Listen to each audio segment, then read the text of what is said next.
Hello friends, welcome back to our YouTube channel king of candles. तो let's start the video. तो video जो है वो आज मार्केट का कंक्लूज़न है कि मार्केट जो है वो आज इतना धराशायी हुआ है, उसी के ऊपर हम सारी चर्चा करेंगे। और कुछ न्यूज़ हैं, कुछ रिपोर्ट्स हैं, वो भी मैं आपके सामने रखना चाहता हूं। तो जैसे कि आप देख पा रहे हैं कि सेंसेक्स जो है वो आज 800 पॉइंट्स डाउन में क्लोजिंग करा है। ऑलमोस्ट 1% जो है सेंसेक्स वो है डाउन में गया है। तो बहुत ही बड़ा फॉल जो है हमें सेंसेक्स में देखने को मिला है। और इसके बाद जो निफ्टी है, निफ्टी भी 235 पॉइंट लगभग 1% जो है वो नीचे क्लोजिंग करी है। तो अगर आप ये सोच रहे हैं कि निफ्टी जो है वो इतना नीचे नहीं गिरा, लेकिन जिन्होंने आज मार्केट को पूरे दिन ट्रैक करा है, जिन्होंने तो नहीं ट्रैक किया वो तो क्लोजिंग में यही कह सकते हैं कि मार्केट जो है ऑलमोस्ट 1% क्लोज हुआ है। लेकिन मैं आपको ये बताना चाहता हूँ कि जिन्होंने आज मार्केट जो है वो पूरा ट्रैक करा है, तो वो उन्होंने सुबह जब मार्केट ओपन हुआ था तो उसके बाद मार्केट में थोड़ी थोड़ी रिकवरी जो है वो हुई थी। और अगर आप देख पा रहे हैं कि लगभग 10, 11, 12 बजे तक जो था मार्केट जो थी वो ऊपर जा रही थी, और इन्वेस्टर्स का पोर्टफोलियो भी जो था वो ऊपर ही राइज हो रहा था। कुछ ना कुछ परसेंटेज जो थी वो उनकी ऊपर जा रही थी, तो उनका कुछ ग्रीन में ही उनको दिखाई दे रहा था। लेकिन मैं आपको बताना चाहता हूँ कि तब तक तो सब खुश थे, सभी इन्वेस्टर्स भी खुश थे और ट्रेडर्स भी खुश थे। लेकिन जैसे ही 12 बजने के बाद बियर्स ने जो हमला किया है मार्केट के ऊपर, वो बहुत ही भयानक था। बियर्स ने खेली है आज खून की हेली, और वहाँ से मार्केट जो है धराशायी हुई है। और बियर्स ने ये दिखा दिया है कि वो कहीं नहीं गए, वो यहीं हैं, और उन्होंने मार्केट को नीचे गिराया है। तो मैं आपको बताना चाहता हूँ कि जो निफ्टी है, अगर आप उसको पूरा दिन ट्रैक करके अगर देखना चाहते हो, तो वो मैं आपको बताऊंगा कि ऊपर के लेवल से अगर आप देखते हो, टॉप से आज मार्केट जो है वो ऑलमोस्ट 400 पॉइंट्स जो है वो गिरी है। तो ऑलमोस्ट 1.5% जो निफ्टी है वो टॉप से गिरी है। तो बियर्स ने जो है वो बहुत ही मार्केट को गिराया है, मार्केट को धराशायी किया है। तो बियर्स जो हैं उनको क्या ऐसे पॉजिटिव संकेत मिल रहे हैं, क्यों वो मार्केट को इतना गिरा रहे हैं, तो उसी के ऊपर हम पूरी चर्चा करेंगे। तो चर्चा का विषय जो है वो मैं आपको बताऊंगा कि अनसर्टेनिटी जो मार्केट में चल रही है उसी पर हम बात करेंगे कि क्या क्या वो अनसर्टेनिटीज़ हैं जिनकी वजह से जो बियर्स हैं उनको ये पॉजिटिव है कि वो मार्केट को गिरा रहे हैं। तो वो उन रीज़न्स को हम यहाँ पर कंक्लूज़न निकालेंगे। तो जैसे कि जो बियर्स हैं वो इतने ताकतवर क्यों हो रहे हैं और मार्केट को क्यों गिरा रहे हैं, उसी पर हम सारी चर्चा जो है वो करेंगे। तो निफ्टी ने क्लोजिंग जो की है वो खुशी की बात तो यही मान लीजिए कि अगर बुल्स की बात करूं मैं, तो यही है कि निफ्टी तो अगर एक टाइम पे अगर आप देखोगे तो निफ्टी जो थी वो 24,960 के नीचे चली गई थी। लेकिन अंत में आते आते क्लोजिंग करते वक्त थोड़ी सी ऊपर आकर 25,000 को बचाने में कामयाब हो गई है।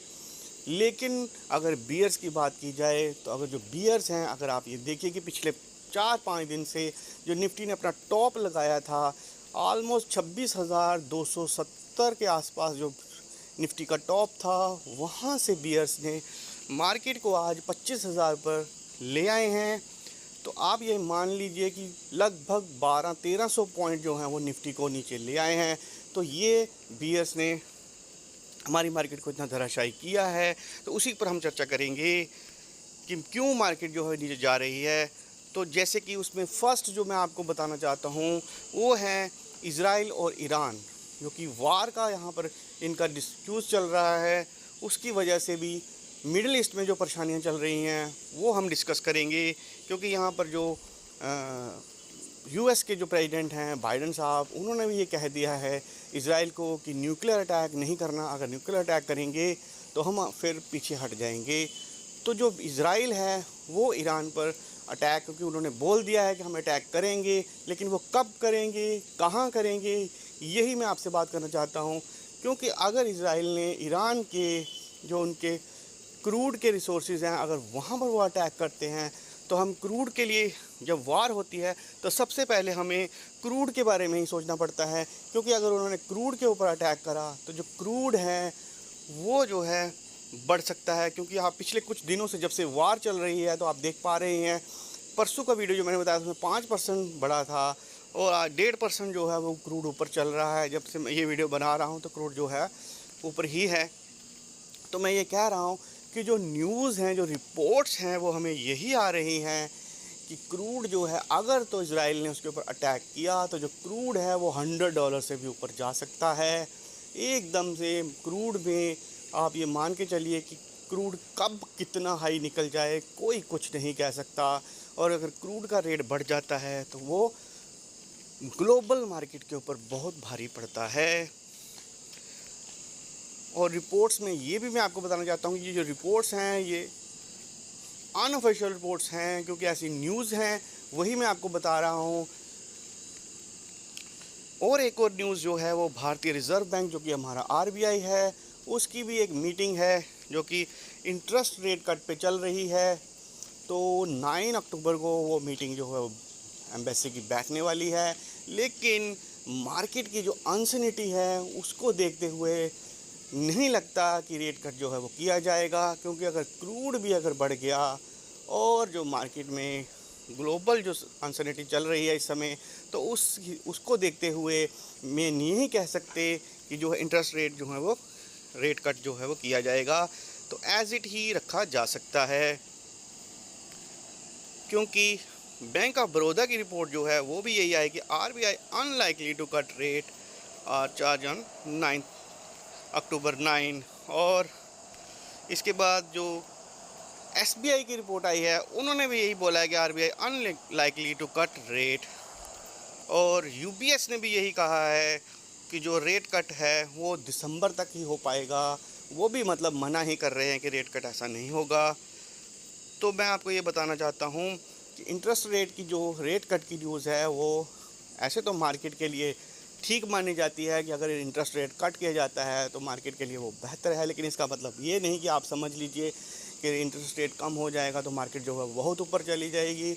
ऐसा नहीं है। मैं ये ऐसा कह रहा हूँ कि 90% पॉसिबिलिटीज़ होती हैं कि अब रेट कट होता है तो वो मार्केट के लिए ठीक होता है, क्योंकि इन्फ्लेशन को कंट्रोल किया जा सकता है। बिल्कुल सही आपने सोचा कि इन्फ्लेशन को कंट्रोल किया जाता है रेट कट से। तो रही बात इन्फ्लेशन की, तो मैं आपको ये बताना चाहता हूँ कि इन्फ्लेशन भी का डेटा जो है हमारा ख़राब नहीं है। अभी भी हमारा जो डेटा है वो बहुत ही अच्छा है। ऑलमोस्ट 3.5% के आसपास जो है वो हमारा डेटा है। तो डेटा तो हमारा बहुत बढ़िया है। बहुत ही मेहनत से हमने 4.5-5 से लेके नीचे करते करते अभी हम 3.5 के आसपास आ गए हैं। तो इन्फ्लेशन डेटा जो है अगर वो राइज़ होता है तो उसमें हमारी मार्केट को इन्फ्लेशन को जो फ़र्क पड़ता है, तो उसके ऊपर मैं बात करना चाहता हूँ कि अगर क्रूड अगर जो है वो महंगा हो जाता है तो वो उससे क्या होता है, क्रूड जब और महंगा हो जाएगा तो पेट्रोल महंगा हो जाएगा। और जब पेट्रोल महंगा हो जाएगा तो पूरी की पूरी मार्केट जो है वो महंगी हो जाएगी। तो इससे क्या होगा, इन्फ्लेशन भी कंट्रोल में नहीं रहेगा। सारी की सारी अनसर्टेनिटी मार्केट में आ जाएगी और मार्केट में जो बियर्स हैं उनको और ज़्यादा ताकत जो है वो मिल जाएगी। तो इन्फ्लेशन को हमें कंट्रोल में रखना है और मार्केट को स्टेबल करने की कोशिश करनी है। और मैं आपको ये बताऊंगा कि 9 अक्टूबर को RBI की ये जो एम्बेसी है इसकी मीटिंग की रिपोर्ट भी जो है आपको देखने को मिल जाएगी। वहीं पे आपको पता चल जाएगा। उसके बाद निफ्टी जो है ऑलमोस्ट जो है 25,000 के ऊपर उसने क्लोजिंग करी है।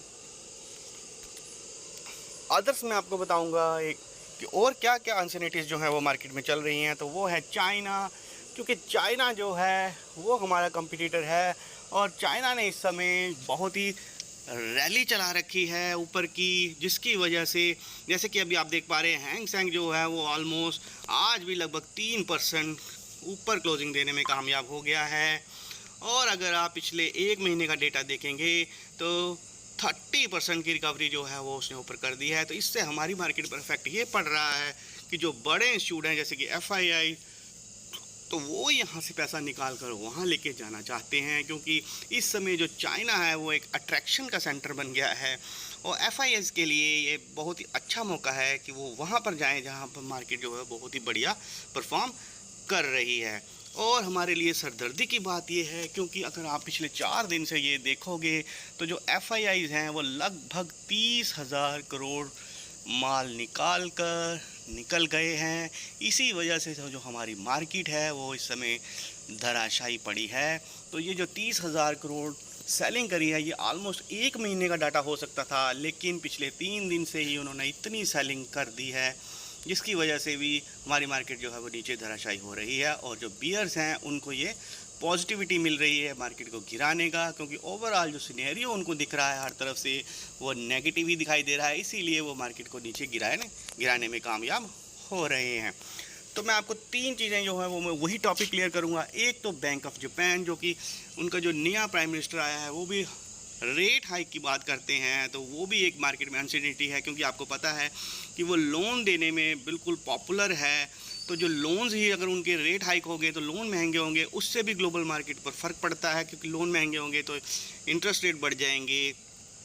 दूसरा, ईरान और इज़राइल का जो मैटर चल रहा है, वॉर का जो चल रहा है, उसकी वजह से जो क्रूड का हमारे ऊपर जो खतरा मंडरा रहा है कि अगर क्रूड महंगा हो गया तो हमारी मार्केट जो है वहाँ पर भी हमारी जो इकनॉमी है वहाँ पर वो फेल साबित हो जाएगी, इन्फ्लेशन बढ़ जाएगी, सब कुछ महंगा हो जाएगा। तीसरे नंबर पर है चाइना। अगर चाइना भी हमारे लिए सरदर्दी का काम कर रहा है, क्योंकि चाइना जो है वो अट्रैक्ट कर रहा है FIIs के, और अगर FIIs सारा पैसा निकाल कर वहाँ चले जाएंगे तो हमारी मार्केट जो है गिर जाएगी। तो ये जो 3 चीज़ें हैं ये मैंने आपको कंक्लूजन निकाल के बताया है। इन्हीं 3 चीज़ों की वजह से जो बियर्स हैं वो हमारी मार्केट पर हावी हैं, और जब तक इन 3 अनसर्टेनिटीज़ को कंट्रोल में नहीं किया जाएगा तब तक जो बियर्स हैं वो हमारी मार्केट को गिराने में कामयाब होते रहेंगे। तो ये थे सारे कंक्लूजन, और मैं ये कहना चाहूँगा कि जो भी नए व्यूवर्स मेरे यूट्यूब चैनल पर हैं, प्लीज़ मेरे यूट्यूब चैनल को सब्सक्राइब करें और नोटिफिकेशन बेल को ऑन करें, ताकि मेरे आने वाले सारे वीडियोज़ की नोटिफिकेशन आपको मिल सके। Thanks for watching.